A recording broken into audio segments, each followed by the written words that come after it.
Good evening, everyone. Hello, I'm Molly Moran, the owner of Table Wine in Madison, Wisconsin. Nice to have you all here for wine class tonight.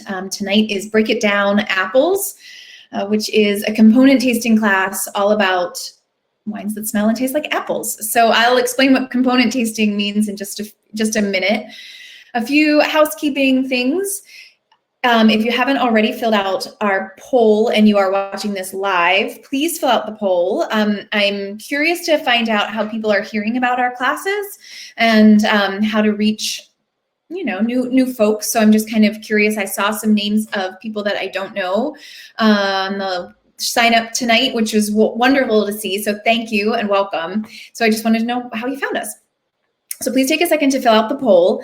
As we go through class tonight, again, if you're watching us live, we use the chat quite a bit. So please, as we're going, particularly for this class, it's the best way that you and I can interact is chatting it up. So, all questions are valid. All comments are welcome. Shout out, say hello, do your thing. That's what the chat is here for. And if you are not watching this live, I hope that you can still have a really great time. You just can't necessarily chat. But if you are not watching this as it's happening and you're watching the recording, you're welcome to shoot me an email with questions if you watch this later. And that is a good reminder, segue for me to tell all of you who are here with us tonight that all of these classes exist forever on the internet. So if you want to come back and rewatch this, if you want to pass it along to a friend, whatever, these classes all will live at this same Crowdcast link forever. And all of our old classes are available on our website, tablewinemadison.com/old school. And then you can see all the classes virtual classes that we have available. So you can always take a class sometime. So yay, welcome. Let's get started. The one other thing that I wanted to say before we really dug into component tasting, a lot of yoga, and I miss about the teachers that I really like is getting to go to a class in person and have them kind of, talk about themselves and give me a little check-in and make me kind of think about how what's going on in their life maybe possibly relates to what's going on in my life. Now, obviously, when I don't necessarily like the teacher, I don't really want to hear about the ins and outs of their personal life. So I'm not going to try to beleaguer this point, but I do feel like for those of you who take classes with me regularly, that we are friends and that we know each other pretty well. So I just want to acknowledge that today is October 27th, 2020. As a feminist, this is, I think, probably the worst day. It's the worst day. Other people have term limits, and Amy Coney Barrett doesn't have a term limit. And if you don't like my politics, I do apologize for putting you in an awkward position, but I don't apologize for my politics. So I'm just going to say that it's a hard day for me personally, and for my 8-year-old daughter, and for my husband, and pretty much all of my friends. I don't know how you all are feeling.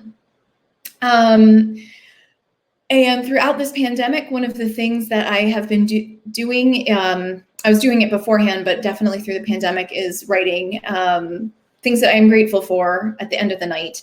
And every time I teach a class, it makes my list of my top 3 things that I am grateful for. So as hard as it was for me to put on earrings and mascara to talk to you guys, I'm so grateful that you're here, and I'm so grateful to have this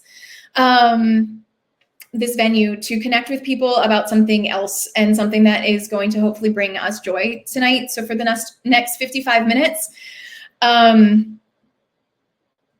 thanks, guys. For the next 55 minutes, we're just gonna have some fun, okay? So I have my, sorry.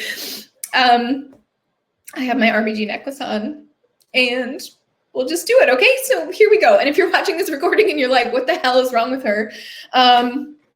Or whatever, you're sitting here right now live and you're like, I don't really care about that.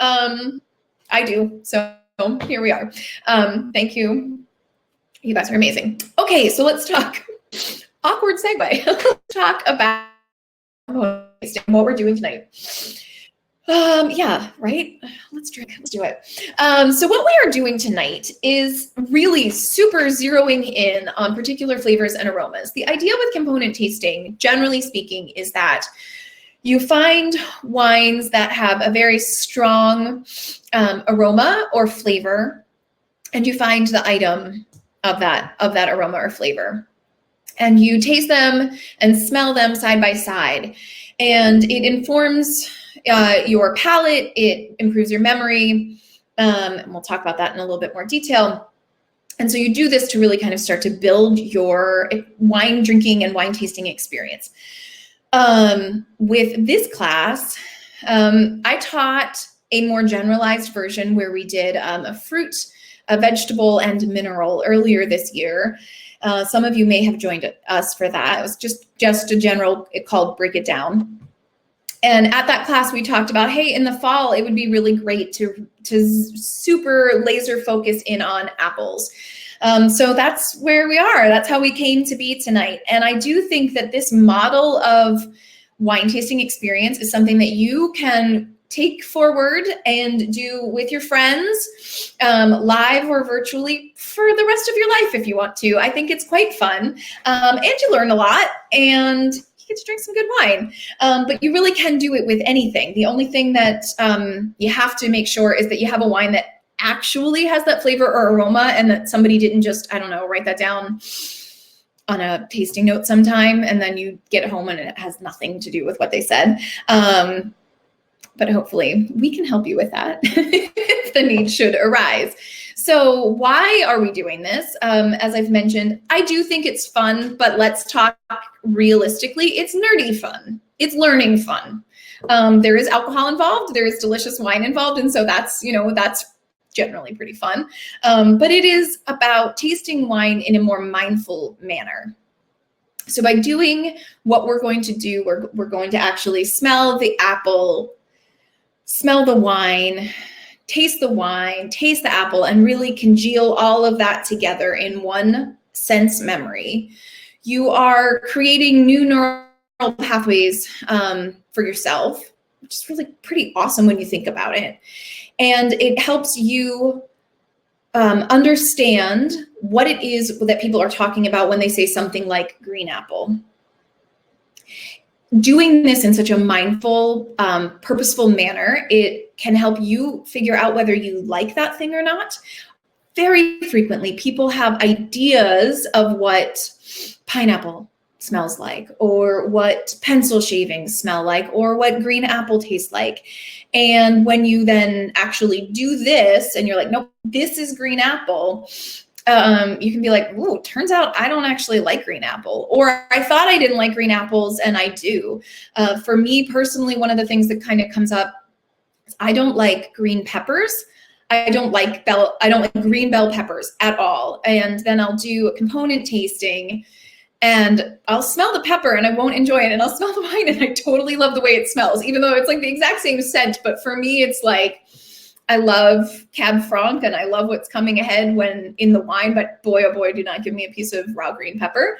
So it can just be a really informative moment for you, and it can help you recall this in the future, right? Tonight, you're really going to be focused on tasting and smelling in a way that you probably aren't normally when you're hanging out with friends or having dinner, right? You also have food in the mix or whatever. So tonight you're going to really solidify what exactly an apple smells like. What exactly does an apple taste like? So I guess it does kind of tie into my whole yogic beginning of this class, where it is about being more mindful than we are in our day-to-day. It can help you, this process can help you learn to describe wines beyond it smells like white wine. And if you are joining us and that's where you are, that's your starting place, that's totally a-okay. I was there once. I think everybody else is here was there once, where like, yep, smells like wine. Okay. There's there can be beyond that. If you want to stop there, if you just want to say like, it smells like white wine and that's all I want to think about, that's totally cool. That's fine. I don't know how much you're going to love component tasting, but you can find out.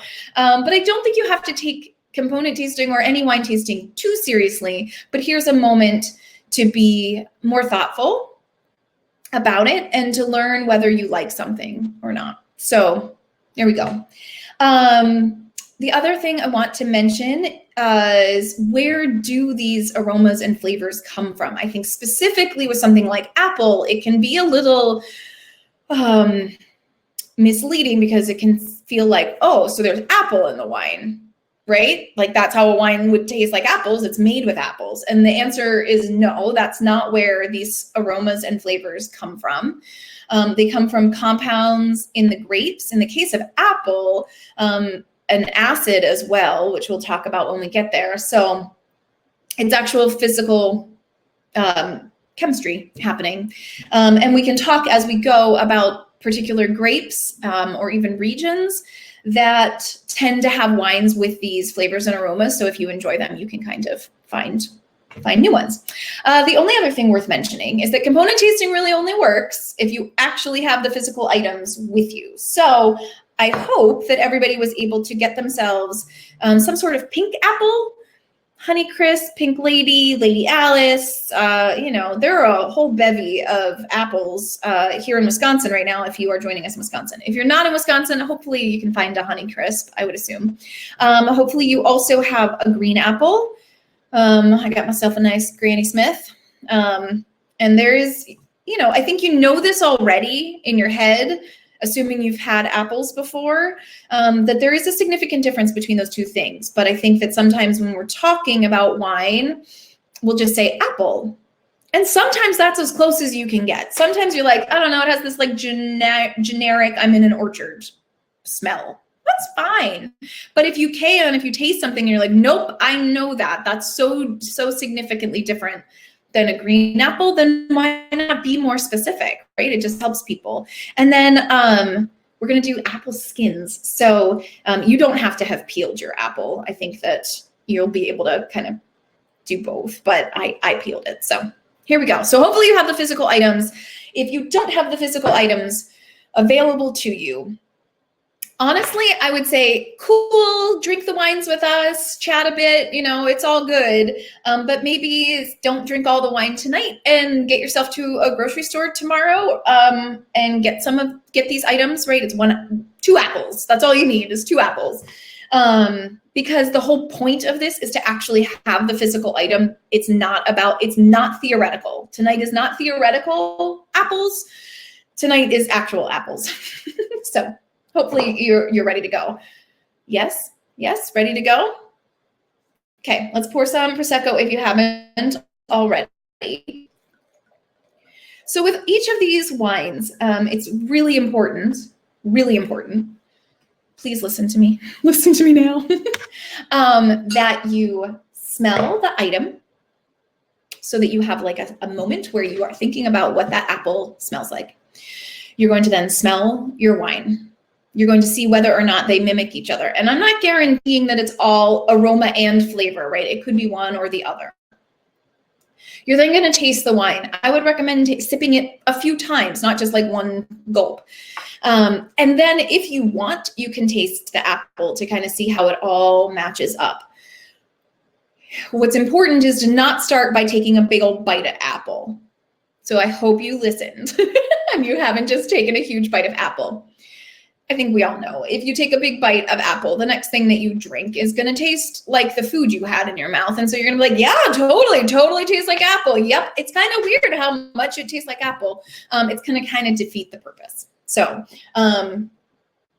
here we go, guys. It's time to sniff. It's time to sniff and taste and chat at me about what you're smelling in the wine, what you're tasting in the wine. Go for it. Have fun. This apple smells so good. It's also kind of dinner time and I'm hungry, but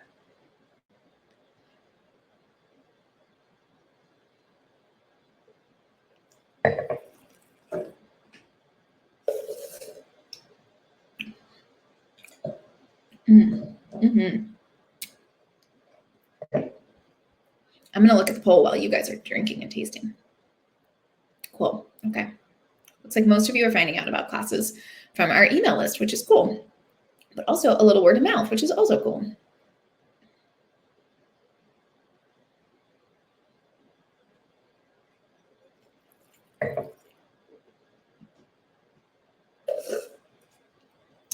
Okay, so Kristen and Patty are saying that they're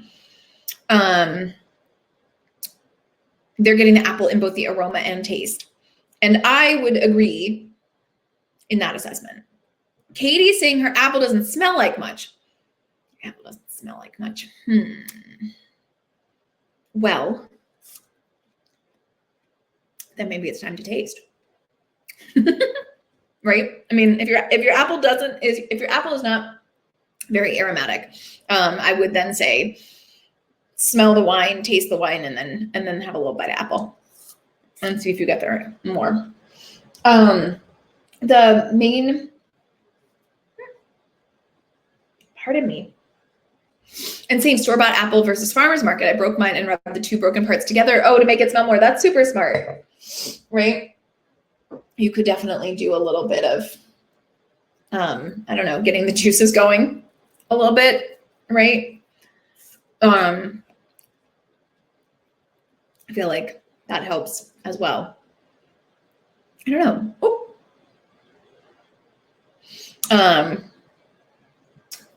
Yeah, our market apples are by far superior. I was kind of surprised by how quickly apple season, in terms of getting to go pick apples, came and went.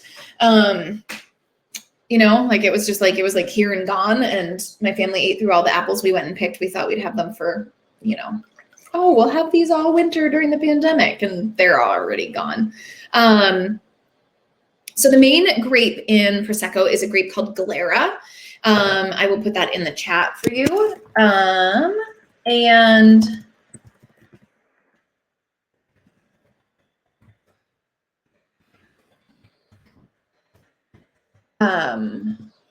Sorry, I clearly can't type and talk apparently tonight. Galera is the main grape, and it often has an aroma or flavor of apple. That's a pretty common tasting note with Prosecco.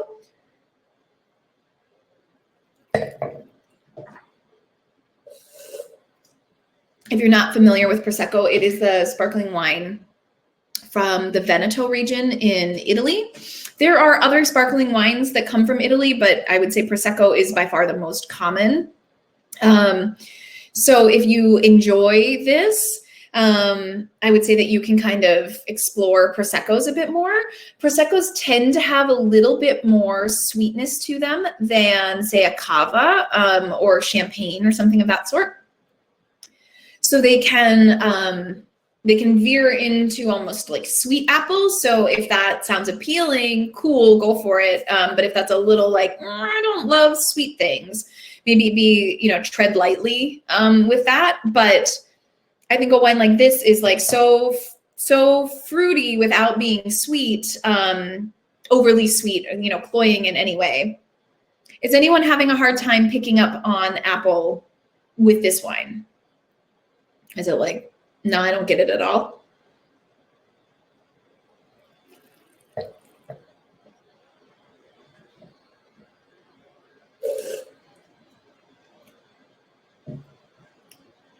Okay, I'm going to take radio silence to mean no, everybody's getting apple out of this, which is great.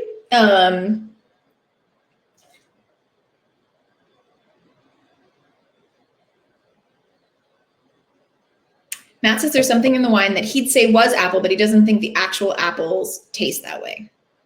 That's fair. That's really fair. Reminds you of a sweet, dry cider. It's like an apple in between our green and red apples. Yeah. Yeah, and I think like that's why I was like trying to be as precise as possible by saying pink apple, right? Like it's neither green apple nor red apple, right? It's like somewhere in the in-between. There is a varietal of apple called Lady Alice that I have not seen yet this year. I'm trying to remember when it comes out, but I tend to shop at the Willie Street Co-op in Madison. I exclusively shop at the Willie Street Co-op if it's not the farmer's market. And the very first time years ago that I tasted this wine, I had a Lady Alice for a snack later that day. And I was like, oh my God, am I crazy? Like, I think that these are exactly the same flavor. And then I actually did the component tasting myself because I was like, am I really overblowing this similarity? And I was like, nope, that's pretty spot on. And a Lady Alice is like one of those golden light pink apples. So it is kind of in that in between for sure. Oh, funny. Lady Alice apples were at Aldi. People tell me all sorts of, wild stuff is at Aldi. Who knew? Well then, if you find yourselves at Aldi, try to get yourself a Lady Alice apple. And Valen's saying that it's pretty subtle. Thank you for saying it, because I was like, does everybody feel like it's just, like cider and there we go and we're all good? One thing that I will say about sparkling wine, it can be a little challenging to necessarily pick up on flavors and aromas in bubbly, particularly if you haven't really spent much time being thoughtful about tasting bubbly. The actual bubbles themselves kind of get in the way of like picking up on aromas and flavors. While they do a nice job of actually carrying the aroma to your nose, right? Because the bubble bursts at the surface level and that helps you. It can be disconcerting on your palate to kind of deal with the effervescence while also trying to figure out what it tastes like. So if you are falling into the like, it's pretty subtle here, or like, I don't know yet, like that category of person, I would say if you have the ability, if you have 2 wine glasses, pour yourself some bubbles now and let it sit throughout the rest of the class and let it go flat a little bit and then smell and taste it. And A, as it warms up, it will become more aromatic, and B, as the bubbles die down, you'll be able to kind of zero in on that a little bit more. So see if that works. It may still be subtle to you. And I think I think that that's fair. I'm not telling you have to smell and taste all of these things. But it is a way to think beyond, I think particularly for bubbles, right? To think beyond, it's dry, I like it. It's sweet, I like it, right? Like I feel like there are these things that we think of when we evaluate sparkling wine, and it's, what's the level of sweetness? Do I like it or not? And then most people just kind of stop there. And I think for most of life, that's a totally great place to stop it for, tonight, maybe go that extra step. Ellen's saying that she likes how light the sparkle is. That is another lovely thing about Prosecco. Prosecco is made differently from Cava and from Champagne and from pretty much most other sparkling wines in the world. It's made in a method where the bubbles are done in a tank versus the Champagne method where the secondary fermentation is in the bottle. Prosecco is done in this method where it's all in this big stainless tank, and so the bubbles are smaller. They are these teeny tiny little frothy bubbles that are a little bit more, I think I would say frothy than, like they kind of have like that, almost like the head of a beer, rather than, the elegant bubbles of champagne. Okay, any other questions or thoughts before we leave this? I think you could really go deep into Prosecco and apples if you were so inclined. Yeah, you were expecting bright green tart apple. Yeah, nope. We're not doing tart green apple yet. That's not our wine. Does most Prosecco have a light cidery taste? I would say, Ellen, that this wine is particularly well made. So where this actually does have kind of it does almost have a cider-like quality to it. When I say that most Proseccos taste or smell like apples, I'm thinking more of that kind of generic, like, smell of an orchard. So they're not necessarily where your mind might play tricks on you, if that helps answer that question.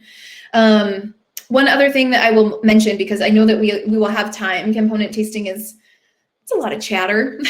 So one other thing to mention is that this wine, and all of the wines, because apple is such a prominent flavor in them, you can, when pairing food, think about where would apples make sense and would this wine then make sense. So this wine is beautiful with savory things like pork and applesauce. It's delicious with pungent cheeses like blue cheese, like where a slice of apple would be really nice there. And it can even translate into desserts. Apple desserts, caramel desserts, those kinds of things. So food pairing info for you. All right, any other questions before we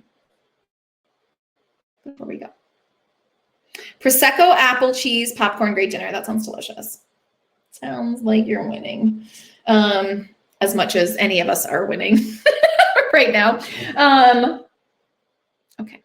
We're going to go to the Frago de Corvo next, which is the Godeo, the little birds. We'll save apple skins for the end. Apple skins, I think, are definitely the most subtle of the things. So let's save that. Let's get ourselves good and ready for it. So this is from Monterrey, Spain. So this is from the far western corner of Spain, just above Portugal. The grape is Godeo. So pour yourself some, do a little smelling of your green apple and a little smelling of your wine and see where you get.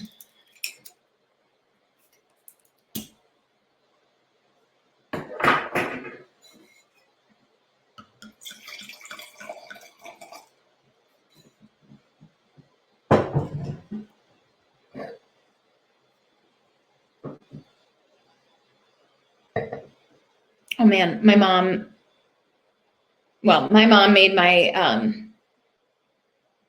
mom makes my grandmother's pie recipe, her mother-in-law. My mom learned to bake from my father's mother. And then she taught me. And so I'm a big pie baker, and I'm teaching it to my daughter. And we always use Granny Smith's for our apple pie, which I really only make like once or twice a year.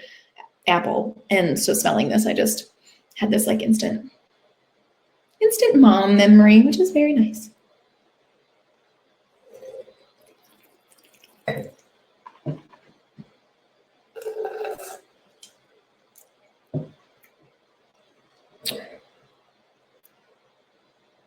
You smell it. Yay, you smell it. I'm glad. I'm really glad. I tell you guys that it's okay if you don't smell and taste the things, and it absolutely 100% is, but I do feel like a little, I don't know, I'm your cheerleader. I'm so happy for you when you do.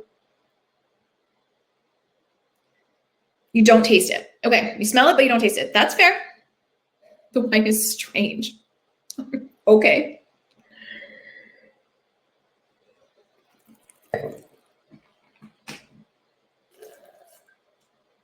How are others doing?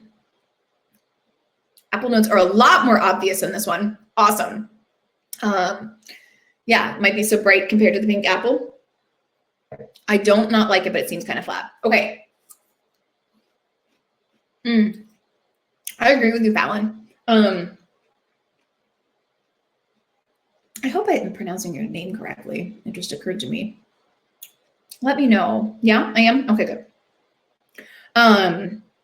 So I mentioned at the beginning that these aromas and flavors come from components, and that with green apple, it's an acid. So there's the acid in green apple is malic acid. It is what makes a green Jolly Rancher taste so stunningly like green apple flavor.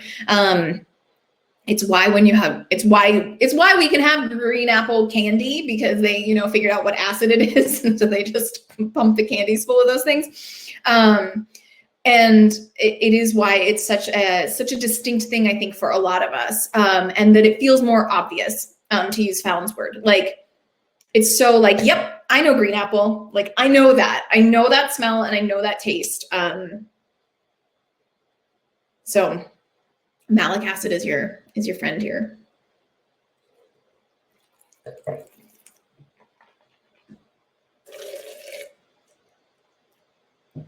Would I pair green Jolly Rancher with this one?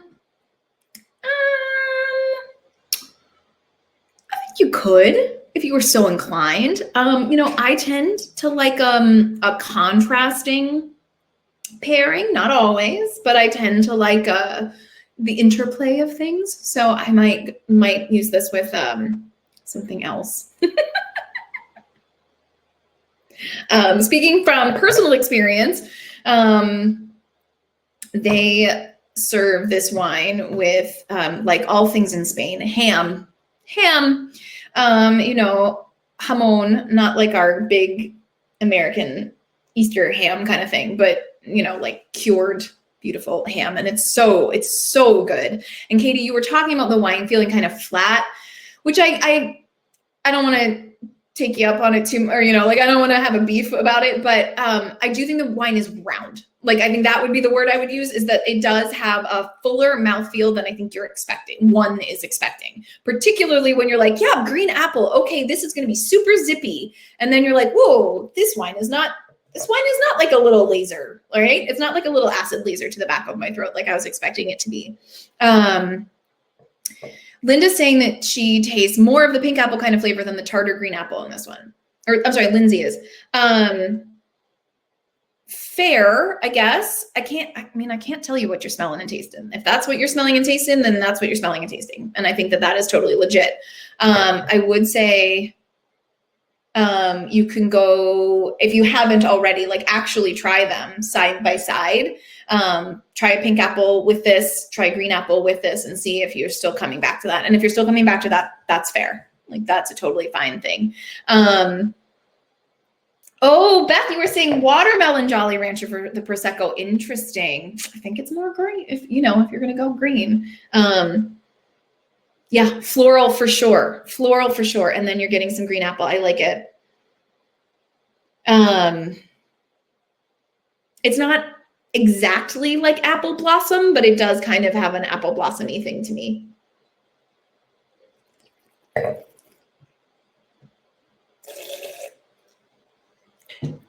Godeo is a grape that is known for green apple flavors, as well as the things that you guys are picking up on, the other fruit that kind of comes up with it. And I don't really pick up on it heavily in this wine, but it does come up with other Godeos, is melon and citrus. So those are the other things that go that way. If you're like, ooh, I think green apple my jam, there are lots of grapes that you can explore. The wines from Gascony in France, the main grapes there are Colombard and Uni Blanc. I will again put that in the notes. And those tend to have like very zippy green apple notes to them. And I debated as to which green apple wine to pick. I think of all of the apple things happening in our tasting notes at Table Wine, green apple would be the easiest one, pardon me. And I kind of wanted to go the more unpredictable route, where this wasn't green apple and it was super crisp and tart, like like a green apple would be. I like that this tastes and smells like a green apple, but then has a different kind of mouthfeel than you're kind of expecting. Corn on the palate or on the nose? Both, maybe, perhaps.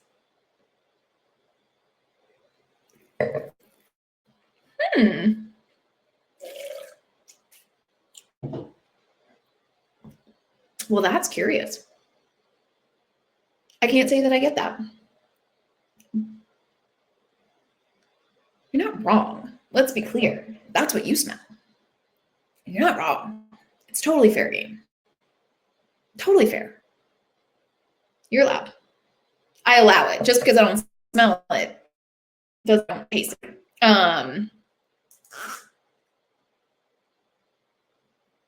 Canned corn. Oh, maybe, you know what? Maybe that's why I can't go there with you. So one of the things that I like about component tasting and to do things that I don't know super well, because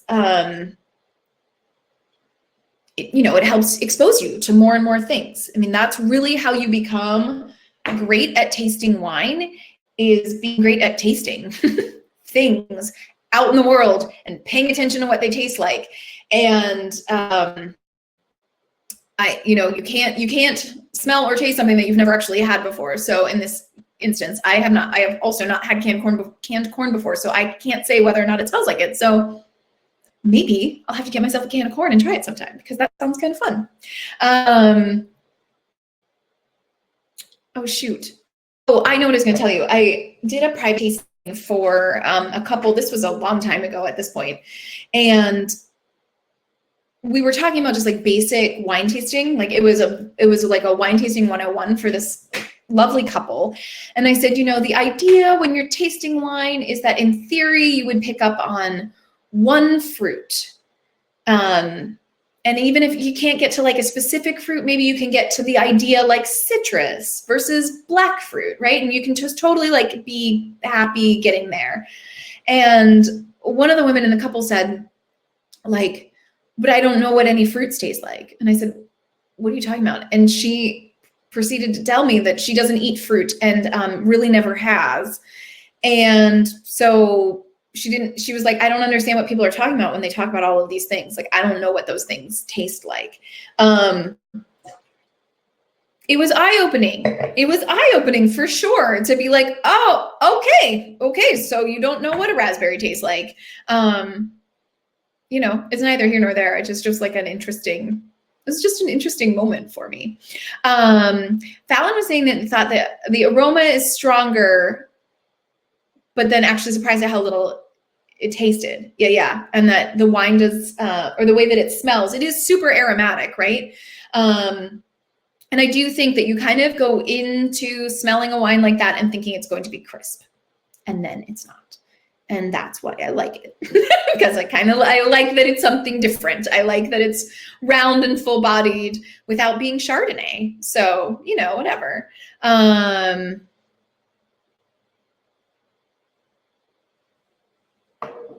And Kristen and Patty are saying that this wasn't as prominent for you, but that you got there kind of, and that's fair, right? There are definitely mineral and floral notes for sure.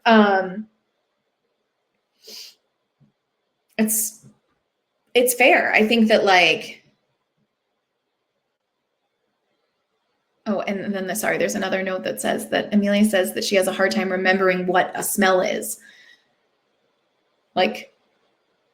Yeah, and that's exactly what this is. That's exactly what this is about, is like, this is what it smells like, right? This is it.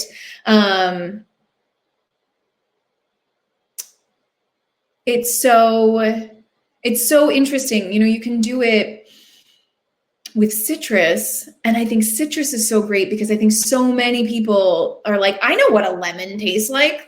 How many times have I had lemon? I'm good. I'm super solid on that tasting note. And then you're like, whoa, I don't think I've ever really stopped and smelled a lemon, or just eaten a lemon and thought about it, trying to get it to sink into my brain a bit. So that can be really interesting to do. That it's so deep and almost golden color, but still has green apple notes. It does, right? It does appear riper, visually. You kind of look at it and you think it's going to be, I don't know, something that it's not, right? Something riper than it is.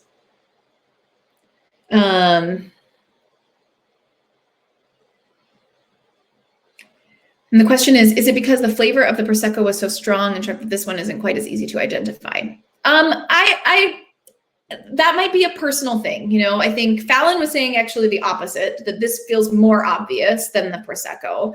I find this to be more complex than the Prosecco. So I think that it's balancing, you know, both, or like the mineral aspects of it, the floral aspects of it, and then this fruit aspect of it. And that is really, guys, what tasting wine is going to taste like. Sometimes you come across a wine like the Prosecco that's like, here it is. But some of you said like, hey man, that's too subtle for me, right? So it makes the world go round. But sometimes you can get a wine that is so like one note that it's, you know, very obvious. And like, why do you want to drink something that just tastes like one thing? I don't find that interesting. And that's like the game. That's the game of getting to learn about wine, is like, okay, so I can kind of like push those non-fruit things over to the side for a minute and think about the fruit. What fruit am I smelling? What fruit am I tasting? Okay, now it's time to think about minerals and whatever. Like, that's just how you get better at being able to pick up on all the things, right? Because then a wine doesn't just have to taste like cider for you to say, oh, well, there's a little green apple in there. And that means I want to have it with X, Y, or Z food. That means, you know, whatever, it would pair well. So the question is, what would you have with this from a food perspective? If you are interested in playing up the apple, if you're like, the apple's there and I kind of like it, but I want it a bit more. The body of this wine is like, to me, it's like perfect roast chicken wine, because it's like that round mouthfeel. I love that with chicken. So you could do it with roast chicken and, you know, do some sort of green apple salad on the side or something of that sort. I think you can go a lot of different routes where you would actually have some sort of element of the dish that has green apple and this, right? So a coleslaw, like a fresh slaw of cabbage and green apple, and then maybe some kind of like a white sausage or something a little bit leaner on that side. If you're like, I just want to know what to do with this wine, because like now this wine is open in my house, and what do I do with it? And you don't just want to eat jamon. It would be great with shellfish, particularly scallops. That this mouthfeel and scallops are absolutely beautiful together. So you can go that way. Katie saying that cabbage would sound interesting. Yeah, like I said, like think about these wines like you would think about actual apples. Like, oh, what would be a combination that I could do? That would be unexpected, and kind of go that route. Oh my gosh, Patty made an apple fennel slaw for dinner tonight. It's like, you know, it's like we were simpatico there. I love it. Love it. The question is, Godeo similar to Albarino? Yes. So they are grown in very close proximity to one another. But Godeo then is grown, this is from that western corner, but Godeo is grown throughout Spain. The knock on Godeo often, I'm sorry, I'm so itchy, guys. I'm so sorry that I keep scratching my face. The knock on Godeo is sometimes that it's what is called flabby, where there isn't the acidity that comes through here.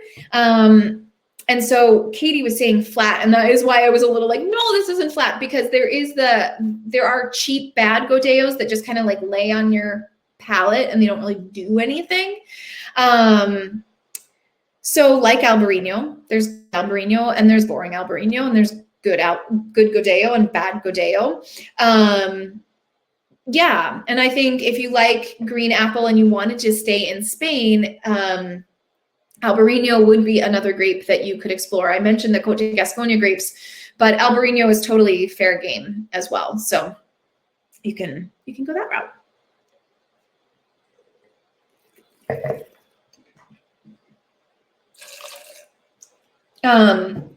Okay, before we move on to apple skins, we're not talking about a couple different elements of apple that, if you are so inclined, you can explore more or just think about in the future. So we're not talking about yellow apple, which is definitely like, think about it. Think about like that golden delicious, somewhat mushy, you know, that apple. There are wines that have those flavors to them. Pinot Gris is really one of them that comes up with that kind of yellow apple.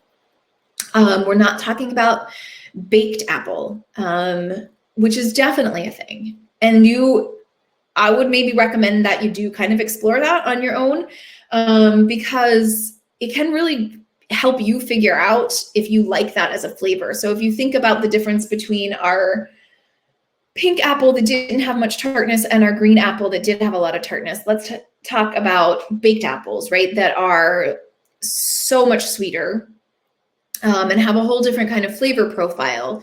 So why I want to stress this is, with Chardonnay, if an unoaked Chardonnay, let's say from the Loire Valley or in Burgundy, like a totally clean, crisp Chard could often have these green apple kind of flavors to it, kind of a tartness to it, crispness to it that like mimics the crispness of the apple. And then you can come over here to America, to California, and then taste Chards that taste like an apple turnover. Maybe not even sweet, but just have that same kind of that flavor. So then when your local, I don't know, bartender is like, oh yeah, we put this new Chard on the glass list and it's got this apple thing going on. And you're like, what kind of apple thing, right? And like, maybe they're not going to parse it out and tell you that it's, you know, Granny Smith, but you can start to like listen to their words. Well, it's kind of buttery and appley. And you're like, okay, that sounds more like baked apple than it does like, oh, it's crisp and clean and kind of appley, right? Those are different things, different flavor profiles. Maybe you like them all, maybe you don't want any of them. So that's why I bring it up. All right, any other questions about Godeo, about things we're not tasting, the kinds of apples we're not tasting?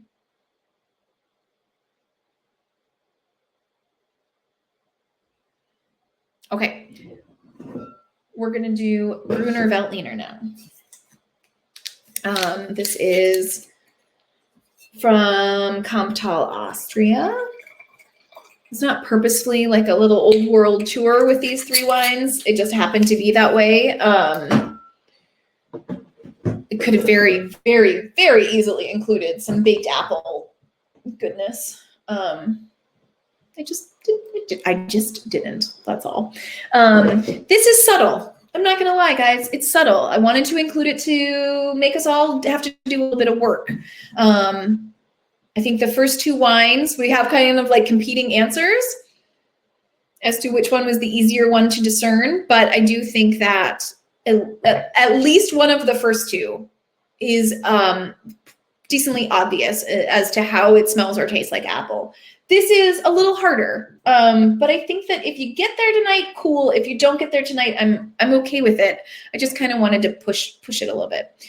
We could have done 4 wines. We could have done 4 wines. We could have. I feel like we all could use 4 wines right now, right? But we didn't.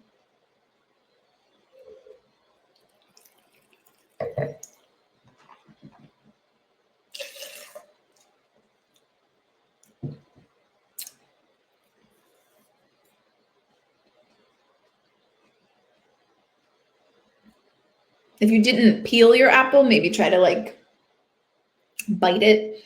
It's not going to smell that much, right? Apple skin doesn't really smell. It's more about the flavor and the texture.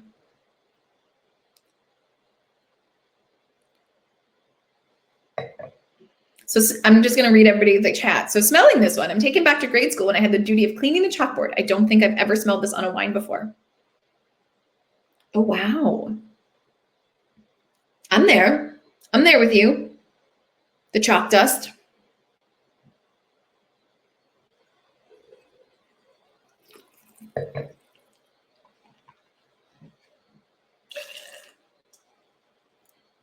That dry chalk dust is in that skin, right? I agree. Yeah. I think that like,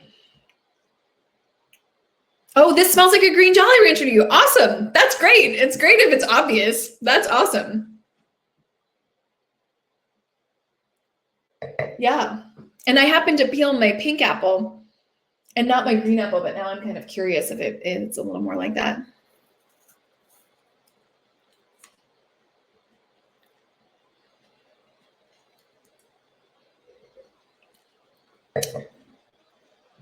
Mm-hmm. Mm-hmm. Mm-hmm. I love that. I'm like, guys, this is going to be the subtle one. And you're all like, whatever. This is the obvious one. I love it. And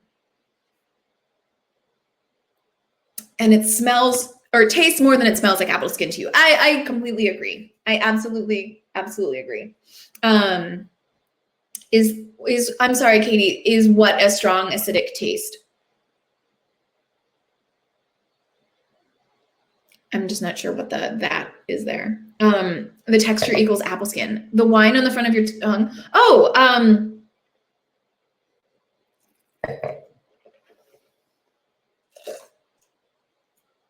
yeah, like the way that your mouth is watering, and particularly at the tip of your tongue. Yes, that is the acidity of the wine. Yeah. Mm-hmm, yep. The texture equals apple skin. Right? Like when I tasted this wine, like I knew this wine, and then kind of it was brought back around to me by the person who sells it to me. I don't remember when we brought this back. Not that long ago. I would say within the last couple of months we brought it back. And I tasted it, and like, there are good things and bad things about being a wine professional. One of the handicaps is that I know what Gruner Veltliner is supposed to taste like. So I go into tasting a Gruner Veltliner with words already churning through my mind. And it's one of the reasons that I really love these classes so much, and particularly the component tasting classes, because you all come with such a freshness and such a man, I'm just going to tell you what I'm smelling, right? I'm just going to tell you what I taste, because I may or may not know what Godeo is supposed to taste like. And that's what I adore, learning back from everybody. So thank you. First of all, thank you so much, because I really do. I learned so much from it. So then I love the moments where I'm tasting a wine like this, where I'm like, I know what Gruner Veltliner tastes like. Not necessarily that I know what this specific wine's going to taste like, but I'm like, I'm good. And then I have that nah, man, this is something different, or this is new to me. This is a flavor that I haven't had. Kristen saying that I smell this. Am I crazy? I'm usually okay with pretty much anything anybody's going to shout out. If you guys happen to unknowingly say something that is thought of as a wine flaw, I'm going to talk you firmly into using a different word for it so that the rest of the group doesn't get hung up on something that is not actually a flaw. But how is everybody else feeling about the apple? Pardon me, whether it be skin or perhaps it's an obvious smell.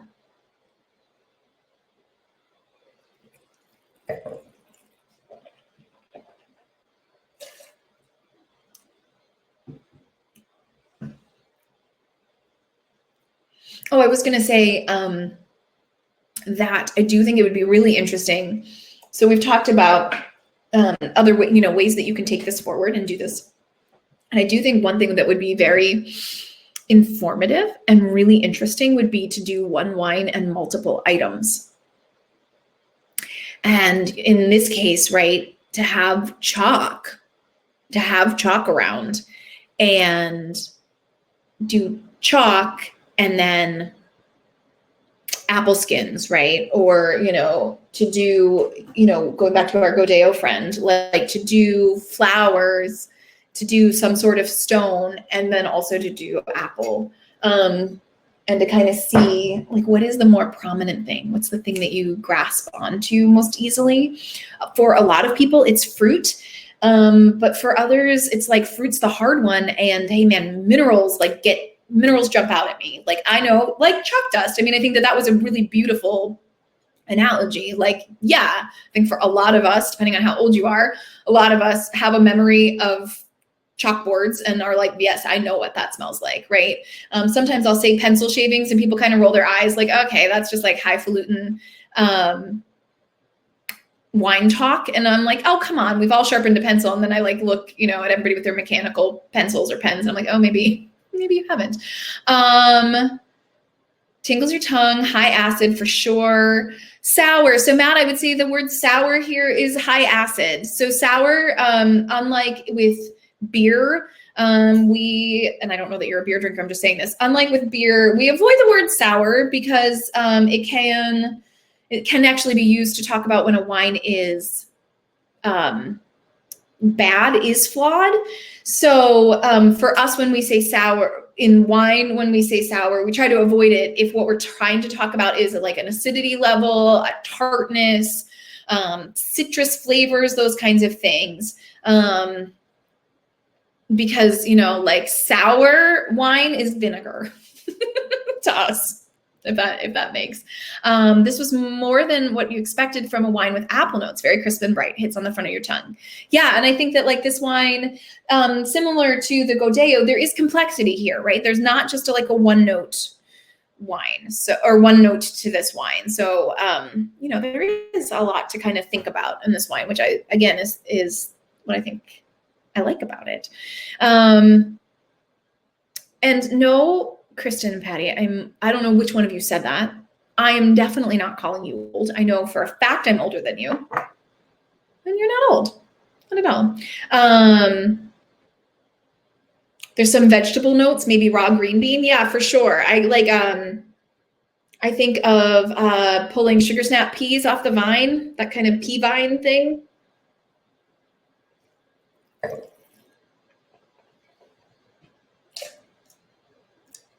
And then I do also get like a citrus thing. I definitely get orange, which I don't know if y'all are getting that too, but I am there. And they're getting all of the complexity of it. Unlike the other ones, I can't say, hey guys, here are the wines that taste like apple skins. Go forward and enjoy them. It's a much more of a niche tasting note. But I wanted you to experience something beyond just apple, fresh apple, you know, in one form or another. I wanted it to kind of push it. So I hope that is, I hope that it was helpful to kind of get to see that. Matt would like to define sour. You drink sour beers and he doesn't mind the natural yeast sour, but struggles with the sour tart ones. This wine is just sour, not sour for him. Yeah. Yeah. So I think Matt, for a lot of people who don't like the sour, right? It's lactobacillic acid that is causing the sourness. And kind of depends on how much of that acid you're down with. What tastes good to you? And, you know, I think there's definitely a difference between a bottle fermented farmhouse ale and, you know, I don't know, like a Lindemann's Gouze, like, you know, not the flavored ones, but like actual sour lambic beer, right? And I think that there are differences there.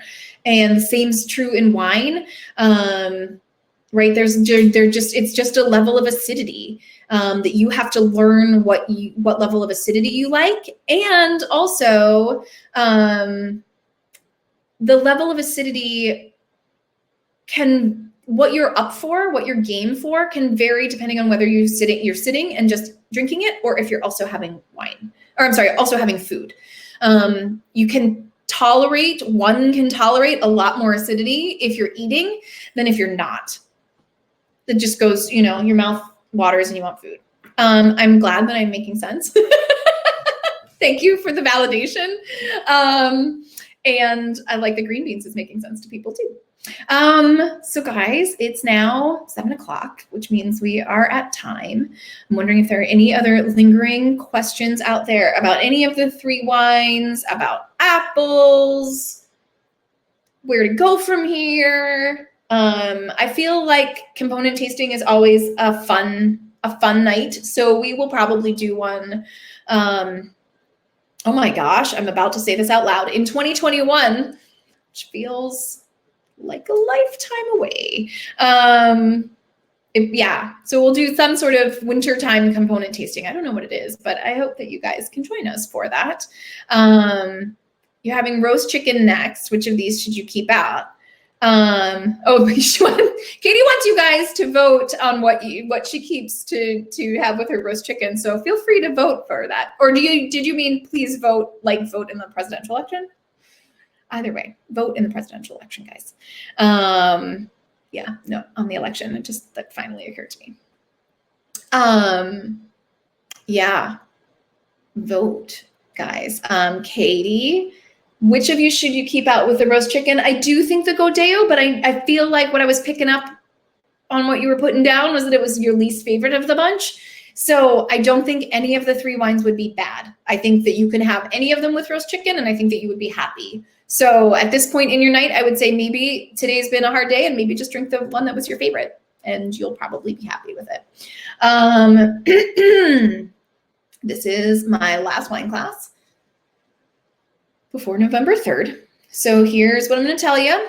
If you haven't mailed in your absentee ballot, you can, there we go. There we go. That's what I was going to say. Took the words right out of my mouth. If you want to vote absentee, please return your ballot to the city clerk.